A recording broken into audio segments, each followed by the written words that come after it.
சாமி பட பெருமாள் பிச்சை போல் ஓடி ஒளிந்தார் விஜயபாஸ்கர். நிலைமை இப்போ ரொம்ப பாவம். முக்கிய வீடியோ வேற சிக்கிருச்சாமே.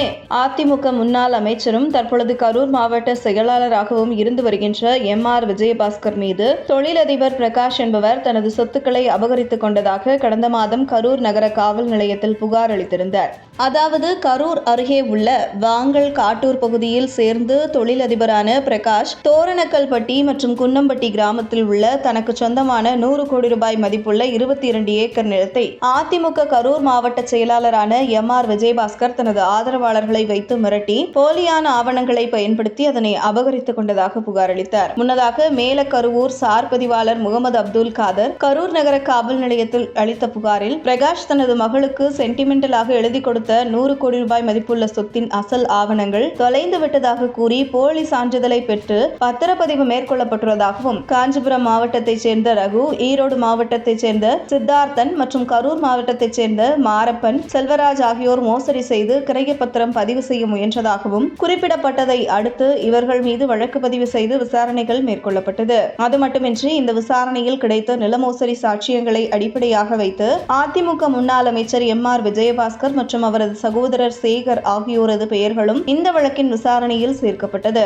இதனை தெரிந்து கொண்ட எம்.ஆர். விஜயபாஸ்கர் தலைமறைவாக இந்த வழக்கின் தொடர்புடைய மற்றவர்களும் தலைமறைவானார்கள். அதோடு இந்த வழக்கிலிருந்து முன்ஜாமீன் பெறுவதற்கு கரூர் மாவட்ட முதன்மை மரண நீதிமன்றத்திலும் எம்.ஆர். விஜயபாஸ்கர் தரப்பில் முன்ஜாமீன் மனு தாக்கல் செய்யப்பட்டுள்ளது. ஆனால் அம்மனு நிராகரிக்கப்பட்டது.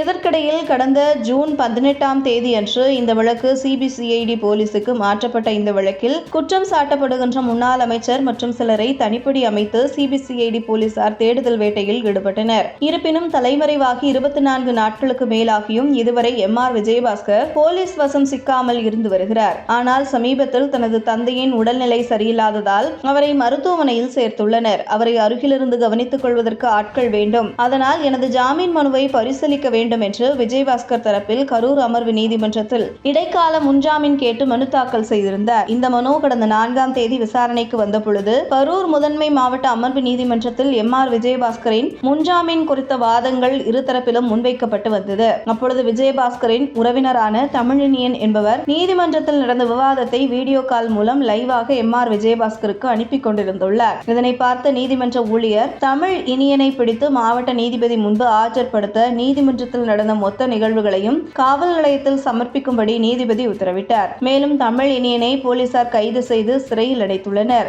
ஏற்கனவே அதிமுக லோக்சபா தேர்தலில் கடும் சரிவை சந்தித்து மீண்டும் தோல்வி ஏற்பட்டு விடுமோ என்பதற்காக விக்கிரவாண்டி இடைத்தேர்தலையும் புறக்கணித்துள்ளது. இதற்கிடையில் அதிமுகவின் நிர்வாகி ஒருவர், அதுவும் மாவட்ட செயலாளர் பொறுப்பில் இருந்து கொண்டு சொத்து அபகரிப்பு செய்தது மட்டுமின்றி தலைமறைவாகி தற்பொழுது நீதிமன்றத்தில் நடக்கும் வாதங்களையே எங்கே இருந்து கொண்டு லைவாக பார்த்து அதிலும் மாட்டிக்கொண்டுள்ளார்.